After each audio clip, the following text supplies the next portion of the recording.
একটা ছোট্ট ছেলেকে নিয়ে উপহাস করা হয়েছিল শুধুমাত্র তার সেরা জুতোর জন্য। কিন্তু তার মায়ের ভালোবাসা একজোড়া জুতোই রূপ নিল আত্মত্যাগের প্রতীক হয়ে। এই গল্পটা শুধু অভাবের নয়, এটা এক মায়ের নিঃস্বার্থ ভালোবাসা, একটা শিশুর প্রতিজ্ঞা, আর আমাদের জীবনের সবচেয়ে বড় শিক্ষার গল্প। পুরো ভিডিওটি একবার মনোযোগ দিয়েই দেখুন, হয়তো আপনার হৃদয়েও কোনো না কোনো জায়গায় নাড়া দেবে।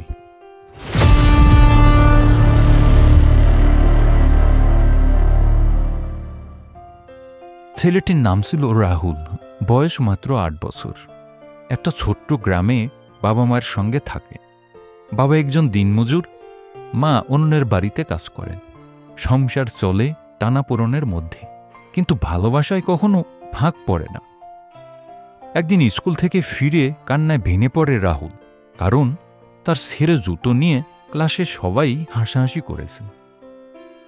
একজন সহপাঠী তো ঠাট্টা করে বলেই বসে, এইটা জুতো না, জুতোর কঙ্কাল।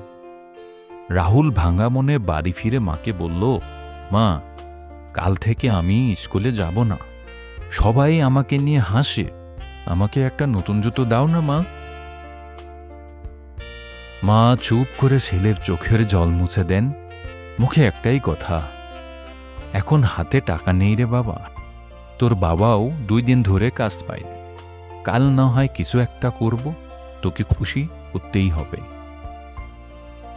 সেই রাতে রাহুল চুপচাপ, মাও কোনো কথা বলে না, শুধু বসে থাকে অনেকক্ষণ। পরদিন খুব ভোরে মা কোথায় যেন চলে যায়। দুপুরে ঘুম থেকে উঠে রাহুল দেখে টেবিলে রাখা একজোড়া ঝকঝকে নতুন জুতো। খুশিতে ছুটে গিয়ে মাকে জড়িয়ে ধরে সে, মা, তুমি তো বলেছিলে টাকা নেই, তাহলে জুতা কিনলে কি দিয়ে? মা হেসে বলে, মা তো কখনো হেরে যেতে পারে না রে, তোর হাসিটাই আমার পৃথিবী। কিন্তু রাহুল লক্ষ্য করে তার মায়ের পায়ে পরিচিত সেই পুরনো চপ্পল জোড়াটা নেই। সে বুঝতে পারে মা নিজের জুতো বিক্রি করে দিয়েছে শুধু তার জন্য। সেই রাতে ঘুমাতে যাওয়ার আগে রাহুল মনে মনে প্রতিজ্ঞা করে, একদিন আমি মাকে এমন একটা জীবন দিব যেখানে কখনো নিজের চপ্পল বিক্রি করে ছেলের মুখে হাসি আনতে হবে না।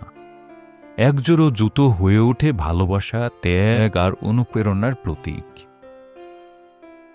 আমরা অনেক সময় নিজেদের প্রয়োজন, স্বপ্ন বা ইচ্ছার পিছনে ছুটতে গিয়ে ভুলে যাই আমাদের পিছনে দাঁড়িয়ে থাকা মানুষগুলো কতটা নিঃস্বার্থভাবে আমাদের জন্য ত্যাগ করছে। রাহুলের মায়ের মতো প্রতিটা বাবা মাই নিঃশব্দে যুদ্ধ করে যান তাদের সন্তান যেন হাসে, এগিয়ে যায়। এই গল্প আমাদের যা শেখায়, ভালোবাসা সবসময় বড় ত্যাগের মধ্য দিয়ে প্রকাশ পায়। কৃতজ্ঞতা শুধু অনুভব করা নয়, তা কাজে প্রমাণ করাও। আর যত বড় স্বপ্নই দেখি না কেন, তার শিকড়টা সবসময় থাকে আমাদের প্রিয়জনদের ত্যাগের মধ্যেই।